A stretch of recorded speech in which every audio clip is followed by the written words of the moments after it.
Hey yo everyone, Andrew here, bringing you another video review, and today we're going to be doing Batman issue number 1. Take a look at this comic cover right here. Now this is it. Out of everything that is coming out of DC's New 52, the title I am looking forward to the most is this, Batman. Why? It's because it's Batman. Batman is my favorite comic book character of all time. He's actually my favorite fictional character from any form of fiction, whether it's movies, television, comic books, video games. Batman's my favorite. And this is his title. Not Detective, not Batman Robin, not Batman the Dark Knight, not Justice League or Justice League International. This is Batman. And this is issue number 1 of Batman. This is, well, historic in the comic book community. This is big. So this is the title that I am most looking forward to. But don't get me wrong, just because I'm looking forward to this title and because it is the one that I am so excited for more than anything else in the DC relaunch, I'm not going to go easy on this. Actually, if anything, I'm going to go harder on this title than any other title because I'm expecting so much from it. Why? Well, there's 3 reasons. One is that out of all the comic book characters and all the different stuff in the comic book universe for DC, Batman is one of the 2 characters that is keeping pretty much all his history intact from the previous continuity. Him and Green Lantern. So, it's really important that this comic be good, not only for the previous stuff, but for the current stuff too. Second reason is Scott Snyder is writing this, and he's been on a roll lately with Batman, particularly his run in Detective Comics. But in the grand scheme of things, he's still a relatively new writer. So the question is this, will he keep that momentum going? And again, I said this before, but the next reason is this is Batman issue number 1. This is a big deal. A big deal. So, the question is this. Will Batman issue number 1 be great, fantastic, amazing? Or did I set my hopes a little too high? Or my expectations a little too out there? Will the issue be bad? Well, you're just going to have to wait and see. Let's get into the story. Like I said, the Batman material in the Batman universe, for the most part, is all still relatively intact with the new continuity. So, you really don't need to go into any origin stories or reestablishing Batman in any way, shape, or form. This is Batman. This is Bruce Wayne. Everything that you know about Batman, whether you're a hardcore fan or whether you're a new fan, that's what you need to know. You don't need to be introduced to anything else. He is Batman. So, it starts off with Batman in Arkham Asylum, taking on pretty much all of his rogue galleries. He makes comments about Gotham City and how Gotham City belongs to him and how he has old enemies and new enemies and how things change and how things stay the same. And while all this is going down, Batman reaches the Joker's cell. And what happens? Joker and Batman team up together.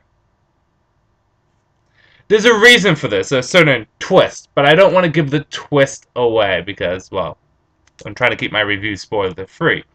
So anyways, Batman and Joker fight their way through Arkham Asylum in order to find their way out and also to take out the inmates along the way.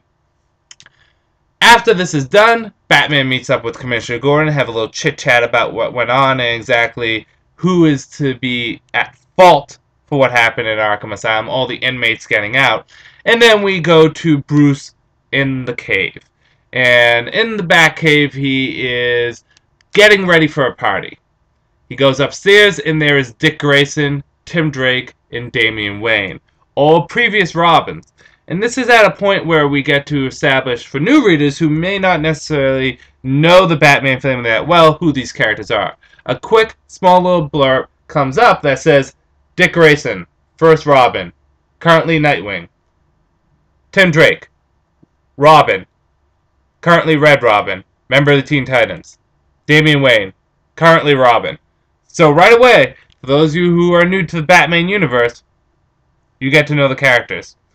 And then we have this nice Big party where Bruce Wayne talks about the future of Gotham, how he is going to improve it, how he's going to build it and make it as good as Metropolis.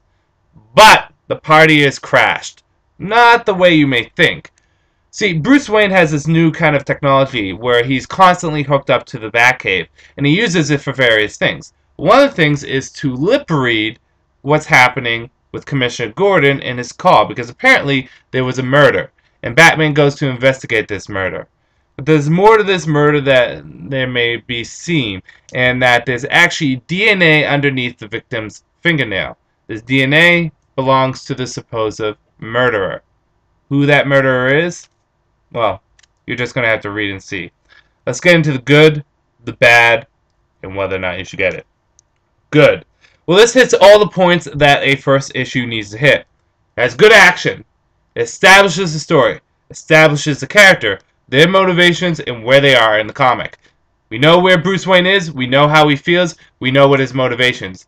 We understand the Batman universe. A lot of people from the Batman universe show up here, whether it's Vicky Vale, Dick Grayson, Alfred, Commissioner Gordon, Damian Wayne, Tim Drake, Leslie Tompkins. There's a huge slew of Batman universe characters that show up here. Whether it's briefly or for an extended period of time, we get a little bit from everyone. Almost everyone. I don't think Catwoman or Barbara was in there, but for the most part, we get a little bit from everyone in the Batman universe, which is good. I was curious to see how Greg was going to pull off the art in this, because I've really never had exposure to his art, but I have to say the art is actually really good. Great action scenes in this. The action is really nice, the fighting is really nice, the jumping, all the various stuff that happens, very nice. Scott Snyder has a good voice for Bruce. He understands Bruce as a character, and he even said that Bruce and Swamp Thing are his favorite characters.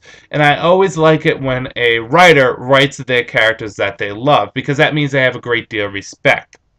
We also see Scott Snyder start to fabricate his integral story that he's going to be doing over his time on Batman, about a villain that is older than Gotham itself, and that really doesn't even consider Batman a threat.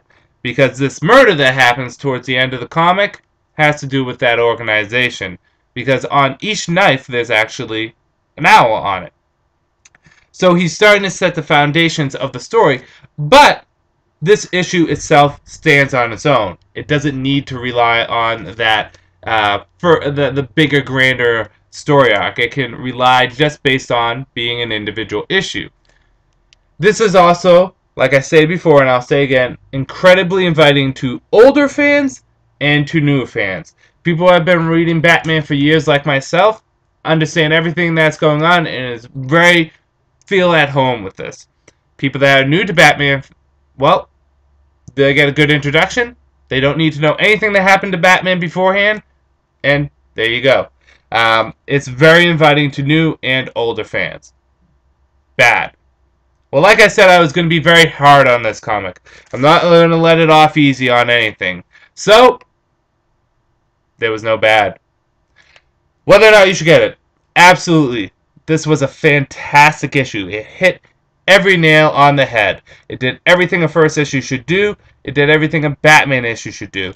Scott Snyder does a good job writing, and Greg does a good job at doing art. This is a great first issue, and like I said, I was hard on this. I had to read it a few times to make sure that I was sure giving you guys a review on this comic, because this is Batman. I don't want to give you guys any false impressions on if this comic is good or bad. I'm going to call it how it is, and how it is, this is fantastic. I recommend picking this up. If there's any comic that you're going to get with Bruce that I've read so far, Batman is the one to go to.